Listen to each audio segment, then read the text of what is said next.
If the Miami Hurricanes do these things, they're going to come out of Cal with a W.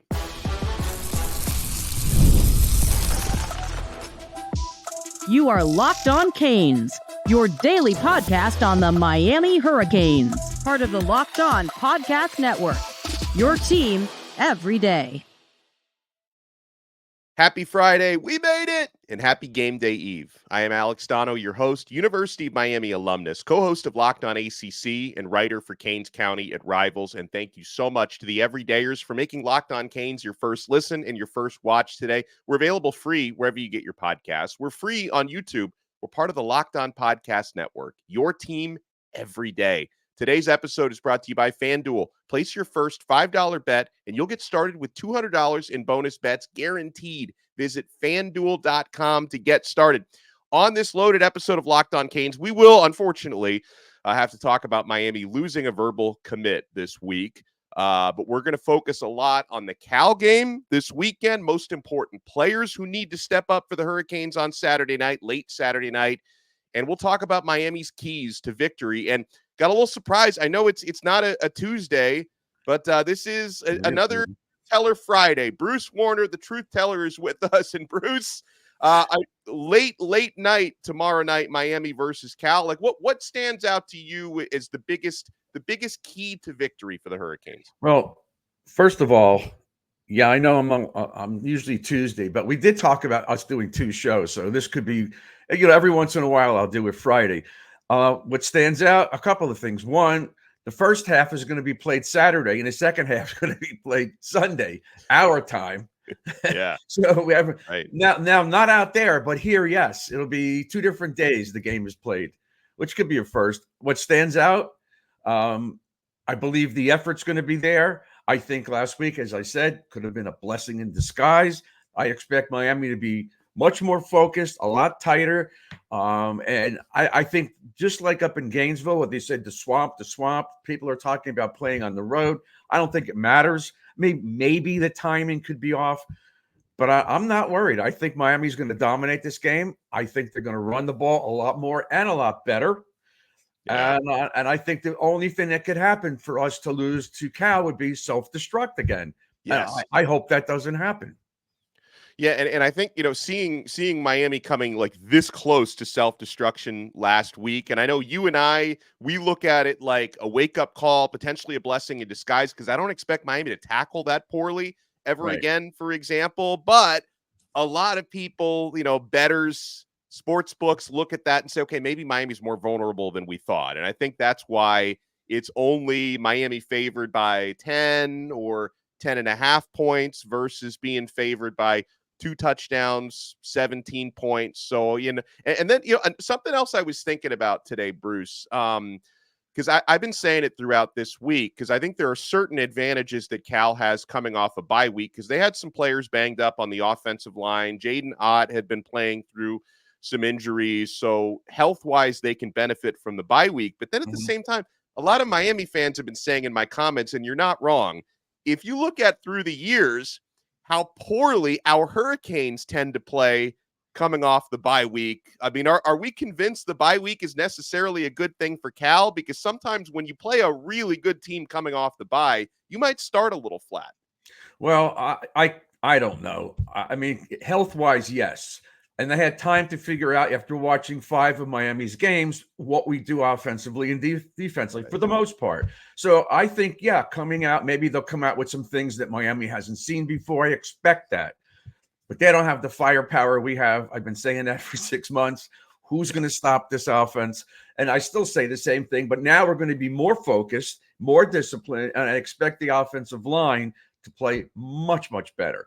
Defensively, I know people were banged up. We know Bain's coming back. I have no clue who's healthy and who's not, and I won't even comment on it. It doesn't matter. I expect Miami to be very tough and physical on both sides of the ball.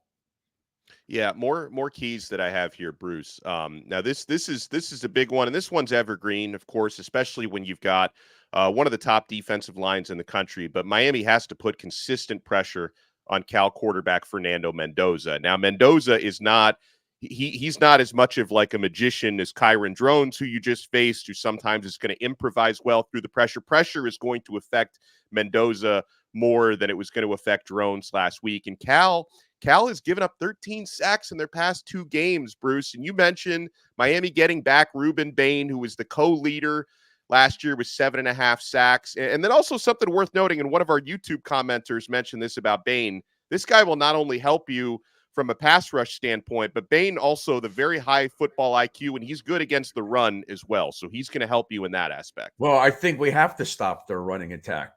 And I think because they're more of like a play action type of team where they could fake the run and throw. If the kid sits in the pocket, you're right. He's going to get sacked most of it. He's not that mobile. He's a big kid. So listen, I think we have to stop the run.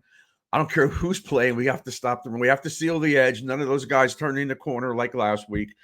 But I still think they don't have the firepower. If Miami comes out up 10-0, 17-3, it's over. But I don't want to say that because the coaches will get mad.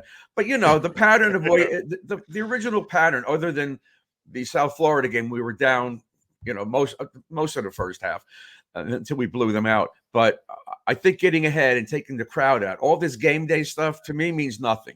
That's what they said about the swamp. Oh, they're playing in a swamp. Swamp nothing. That meant nothing to these guys. And I don't think game day is going to mean a darn thing to the players when they're out there. I just think they're focused. It's a business trip. They're going to go out there, take care of business, and come home. I would be shocked if this is a nail biter. And I'm not saying Cal's not good. Right. They do have 9 seniors on defense. All 4 of the DBs are seniors. So they've played well and they play together. But they haven't faced an offense like this with multiple positions, runners who can catch it in the flat, tight ends who are good, receivers who are dangerous. So I think that's a problem for Cal. Who do they cover? That's a problem for every team. Who do they cover? Yeah. No, that's very well said, especially what you're talking about going up early in this game. You raise a great point. The Cal's not necessarily built to come from behind from a big deficit.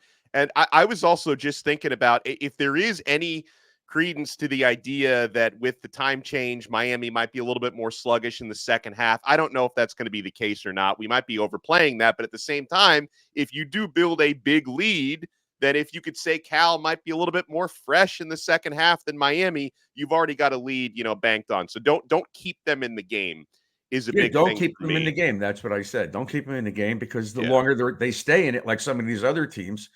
But once we pull away, the one, again, last week, it was 14-7, could have been 21-7. That 14-point swing really hurt. It hurt for the rest of the game. And it gave them confidence. And it gave them, we could do this. You don't want that. You want Cal to be flat and stay flat. That's what you want.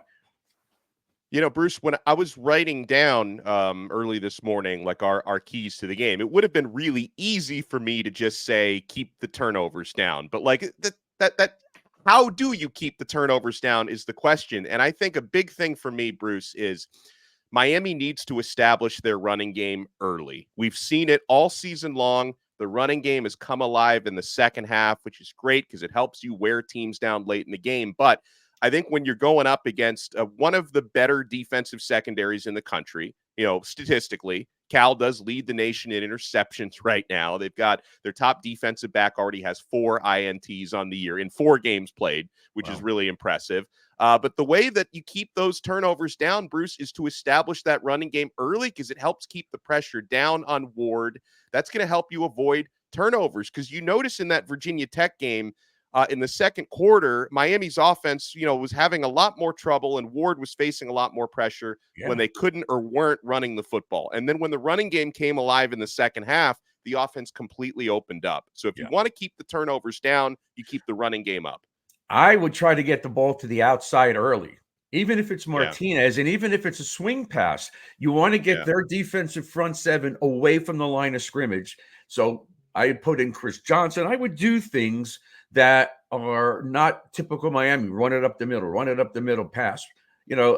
I want to get those guys spread out, let them think, any back could take it to the outside. I've seen Fletcher get to the outside. So I think they got to change that scheme and what they're doing early. If they can open up the running game by inside and outside, the passing game is going to be wide open. Play action is going to be incredible. And that's what I'd be less conservative about running straight up the gut. Yeah, and one of my Locked On Canes insiders noted that, hey, like we're running too much over the left side. We should be running behind Kiko Mauigoa and Inez Cooper. So maybe because those are your real hogs on the right side, and maybe like if Jalen Rivers is back this weekend, we'll see. Cristobal described him as a game time decision. I hope he's back. That would obviously help you in your run blocking as well on the left side. But folks, we got a lot more to talk about on this episode of Locked On Canes, including which Miami Hurricanes players need to step up this week, because Miami's got more talent. Miami should win this game. But as we learned last week, football is unforgiving and anything can happen if you're not at your best. So we're going to be hopefully at our best right here. We got the truth teller with us. I am Alex Dono. You guys want to keep it locked right here. We're only getting started on this brand new episode of Locked On Canes. We're only getting started with FanDuel. So if you like Miami as a double-digit favorite, you can get your action on America's #1 sportsbook. Or if you think Cal is going to cover, or if you just want like an emotional hedge, you can take a look at the Golden Bears +10. But guys, FanDuel is the spot. And hey, NFL fans, you can start the season with a big return on FanDuel. So when you get a hunch in the middle of the game, you can check out the latest stats, view live play-by-play, and so much more on the same page where you place your bets. You'll get started with $200 in bonus bets guaranteed when you place your first $5 bet. That's FanDuel.com, America's #1 sportsbook. Thank you so much for making this Friday episode of Locked On Canes your first listen and your first watch today. Folks, we love the everydayers, and for your next listen, make sure you check out Locked On ACC. Kenton Gibbs and I, we take you around the conference with all the big storylines, all the big games. We have talked a lot this week about Miami versus Cal, so make sure you check that out. Locked On ACC, like this show, is available free wherever you get your podcasts and available free on YouTube. Bruce, I have a question for you, though. Yeah. You do shows every day. I don't, so I don't really get to hear what you guys are saying unless I watch it. Hasn't there been a lot of questions about Miami still, that they haven't played anybody yet? Cal beat Auburn on the road. A lot of, the coaching staff. Listen, I believe 1,000,000,000% in what Mario's doing. I trust him. I trust the coaching staff, and I trust the players. My gut tells me that these guys are going to be so jacked for this game. Forget about where they're going and game day and all that stuff. I don't think it matters to them. I think they're very locked in now. As I said to you during the week, to me, this is a major game, because if they don't play to the level we've seen them earlier and they still have issues, turnovers, missed tackles, then that concerns me. But I'm not expecting that, because if we beat these guys pretty badly, I'd feel a lot better going to we have a break and then we play at Louisville. But I think that'll help us too. We have injuries.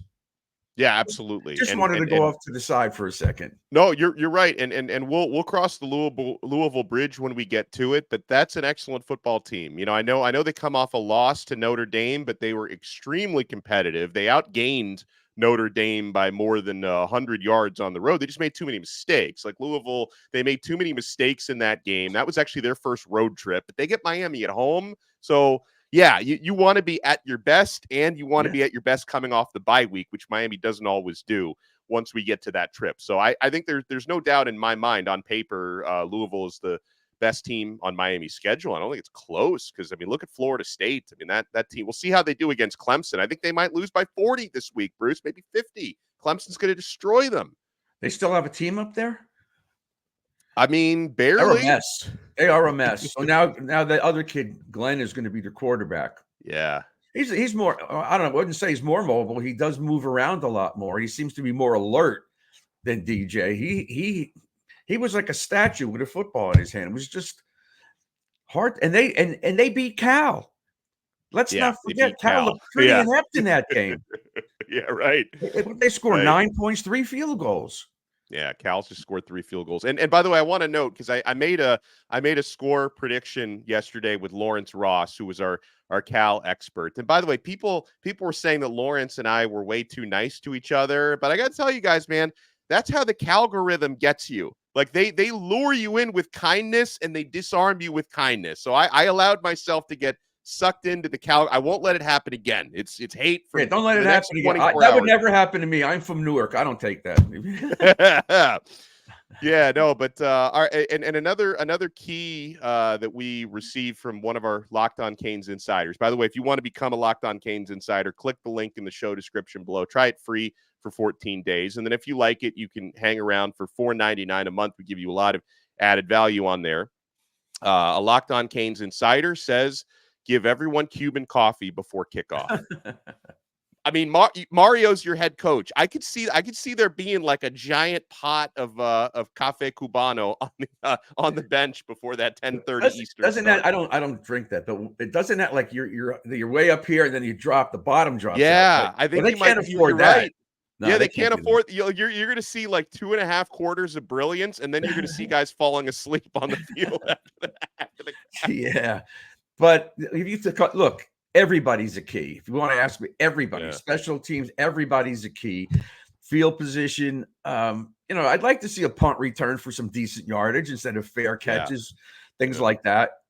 But the injuries are concerning me because I don't know what they are, and I can't speculate, and I won't. But I still think everybody's going to step up, and it starts with the front seven on defense. And on offense, we better have a better offensive line, run blocking and pass blocking, because he escaped a lot of things, Cam Houdini over there last week. But, that's got to stop. He really was hounded, and he was hounded by South Florida too.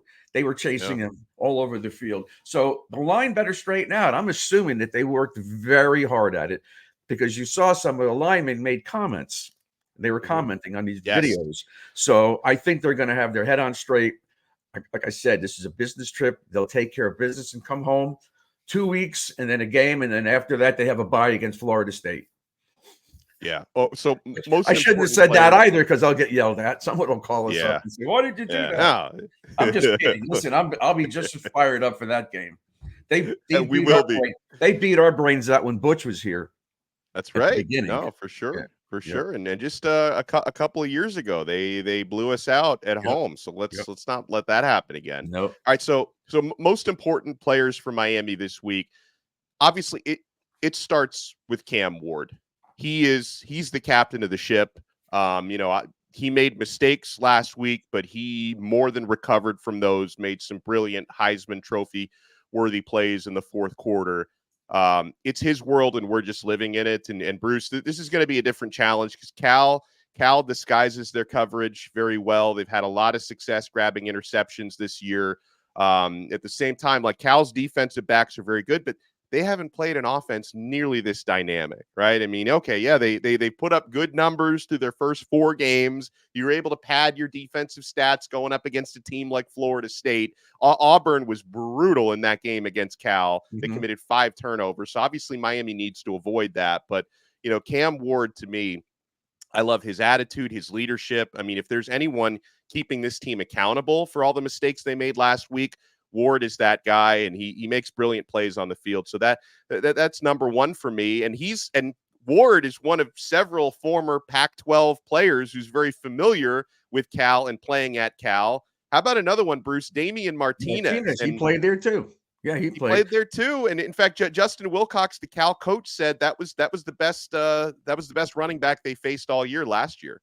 So in the first 5 weeks, we've talked about why is Miami throwing the ball so much? Now, the running game wasn't so good. And you say Cal disguises coverage. Great. But if our running game is working, that's why, the offensive line to me is the key. I expect the defense to play better and not miss tackles. But the offensive line, because if we could run the ball, they could have 25 safeties and 18 DBs. It's not going to matter. We need to run that ball and mix it up and not be as obvious that we have problems running the ball, because we should be able to fire out and we should be able to protect Ward a lot better, especially if we run the ball.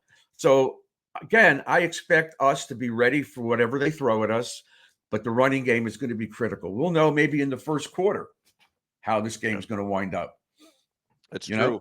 When it comes to important players this week, I probably could have led off with this one. Kiko Mauigoa. Oh yeah, another former Pac-12 player going up against Cal, and Kiko, he's going to be so important when it comes to hopefully limiting Jaden Ott and Javian Thompson, which is a very good running back duo at Cal. And Ott has not been very good this year, but he's been playing banged up. Now he's coming off the bye week, and Thompson has run very well. So Kiko is going to be very important.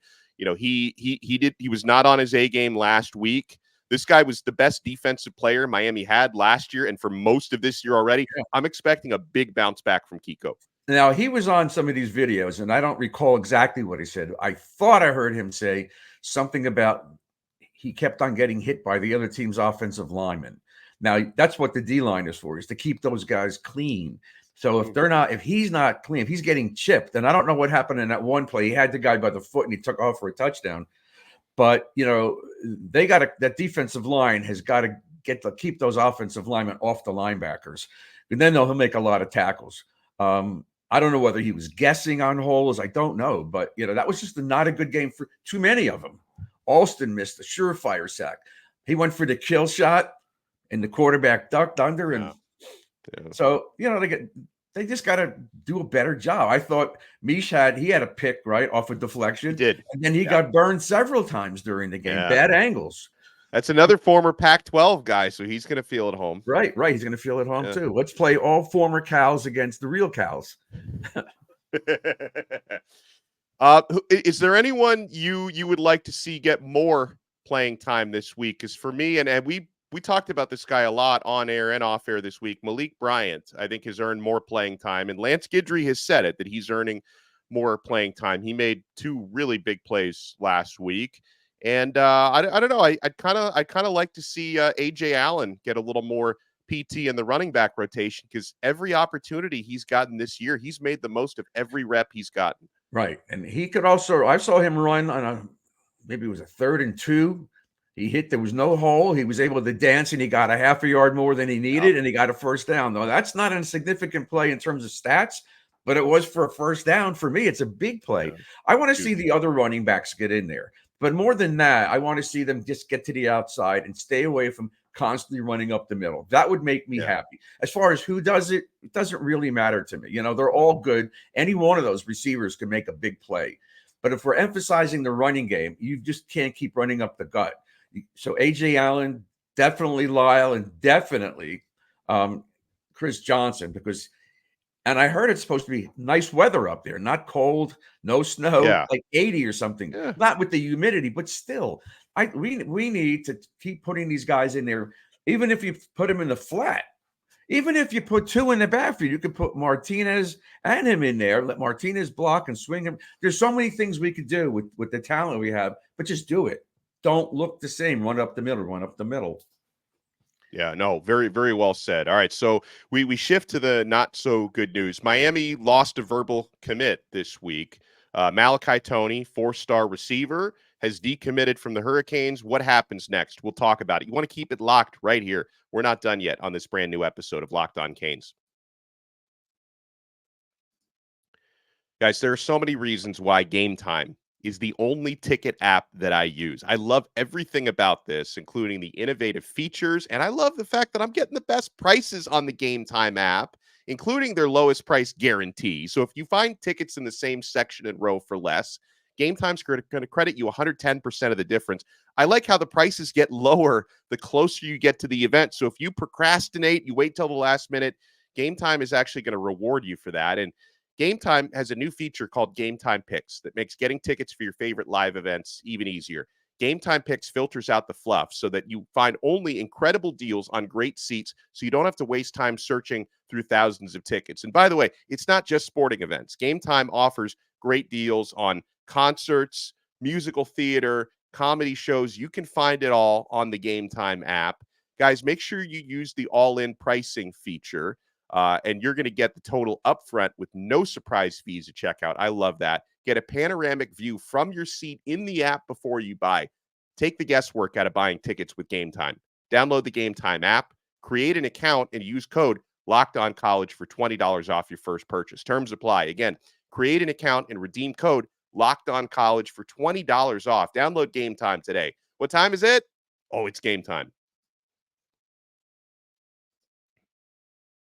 Thank you for making this episode of Locked On Canes your first listen and your first watch today. So, Bruce, unfortunate news that came on Thursday afternoon that Malachi Tony, American Heritage 4-star receiver, who had recently reclassified from 2026 to 2025. I feel like the reclassification probably has a lot to do with this. He has decommitted from Miami. Now, there's a few schools he mentioned, including Florida State, Oregon. I don't think he's going to Florida State. I think he's going to end up at Alabama based on, if you read the tea leaves.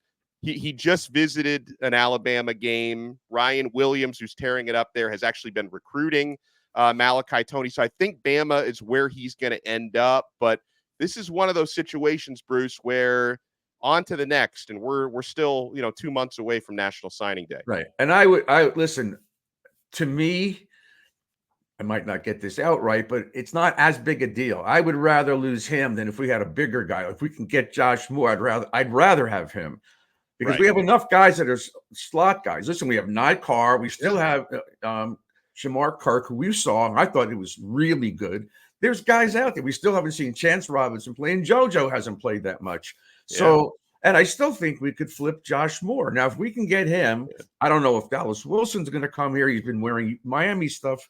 Yeah. But, we're not done yet. We have to keep the guys we got and then add on. But so Josh Moore to me would be a better fit than Malachi Tony. Well, and also Miami already in this class, assuming we hold on to Dalen Upshaw, despite the fact that Upshaw lives 30 minutes away from Auburn and he's visited Auburn a lot. Apparently there is some confidence that Miami can keep Upshaw locked in, but he's very similar to Malachi Tony. So it kind of makes sense instead of bringing in two guys with those characteristics that you try to. And unfortunately, a lot of these, like you mentioned, would have to be flips, whether it's Josh Moore, who's committed to Florida, but Florida's a dumpster fire right now. Dallas Wilson committed to Oregon. Oregon, not a dumpster fire, but he lives a lot closer to Miami. They haven't given up. Tyler Williams committed to Georgia as another one. Like Miami has a lot of irons in the fire with guys that they're working on. Yeah. And, I'm not sure about, you said Malachi Tony. Auburn, to me, Auburn is a bad place to go. They're not doing so well. They got beaten badly by Cal at home. They're not that good. Why would he want to go there?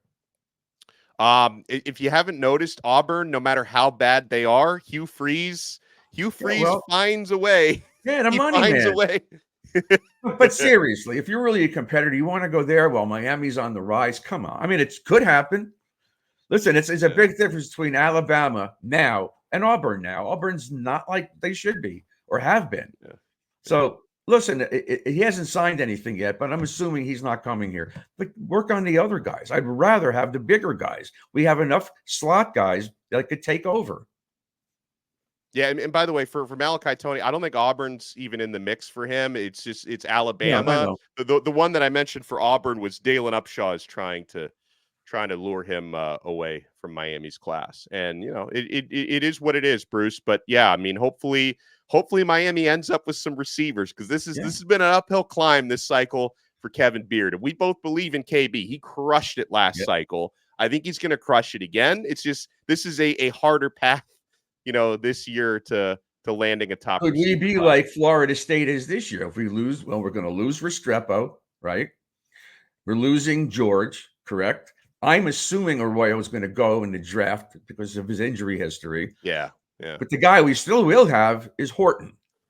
Horton is a redshirt sophomore, right? Mm-hmm. Now, he may be able to leave, but he won't. He needs to have a major year. So next year, he'll have a big year, and we'll develop the other guys that we still have. Yeah, sure. I'm not and also worried about it anymore. And even after losing Arroyo, we'll still have Elijah Lofton, who's another one I'd like to see play a little bit more. And Riley Williams. And we'll have those two kids coming in from the Midwest. I think it's an Ohio. Yeah, that's right. Yeah, they're only going to be true freshmen, but still, they're big. They're big kids. For sure. So, it's always disappointing to lose a player from the class, but for Malachi Tony, I wish him well. Seems like a great kid and very intelligent. He's graduating a year early. I know I couldn't have graduated high school a year early, but my credits came down to the wire. I needed every semester to graduate from high school. That's funny. So what do you have tomorrow night? Prediction? Yep. So let me and actually I was going to bring this up earlier and I got sidetracked. But I'm changing my prediction slightly, just by 1 point, because I made a prediction yesterday with Lawrence Ross. I predicted, I kind of piggybacked off of his prediction. I just flipped the two teams. So I'm going, I said Miami 31, Cal 21. I'm going to go Miami 31, Cal 20, because I don't think Cal's just going to score 3 touchdowns. I think there's going to be a couple field goals at the mix there. And Bruce, it's worth noting that any kicker who lines up against Miami, whether you're 40 yards out or 60 yards out, you take on the form of Lou Groza, and you're going to hit every kick. So the Cal kicker, yeah, they don't miss. They don't miss against Miami. So they're probably going to hit like a 57-yarder like everybody has done this year against Miami, a 57-yarder and a 45-yarder. So I'm going Miami 31, Cal 20. Maybe I'm not giving Miami enough credit offensively, but what do you think? Well, it seemed like you changed your bet by that point because of the spread. It's 10.5. So if you keep it, you would win if you took Cal in a 10.5 on yours. Yeah, but I didn't. Honestly, I didn't change it for that reason. I changed it because I don't think Cal's going to score 3 touchdowns. I think they're going to hit a couple field goals because nobody misses against us. So I go 20. All right. So you say 31-20. I'll say 38-20. I think they're going to win by at least 17, 18 points. Yeah. I just don't see it being close unless Miami starts giving games away and starts making more mistakes. That would concern me very much. That's why I say this is a big game, not necessarily because it's in the national picture, which we can't lose because they'll drop us to 90 if they hate us, but because I want to see us turn this around, be focused, do business, come home. That's the coach's philosophy. That was the philosophy way back when all his former teammates, which are still my friends, they call me up and say, we're going to kill these guys because they played bad the week before. So that's my expectation. I love it. Well, huge shout out to the truth teller. He's Bruce Warner. I'm Alex Dono. Thank you guys so much. If you're enjoying the episode, make sure you hit the thumbs up button. If you're watching on YouTube, if you're listening to the audio version, make sure you subscribe on Apple Podcasts, Spotify, wherever you get your pods. And we'll talk to you again next time. Let's go Canes on another episode of Locked On Canes, part of the awesome Locked On Podcast Network. Your team every day.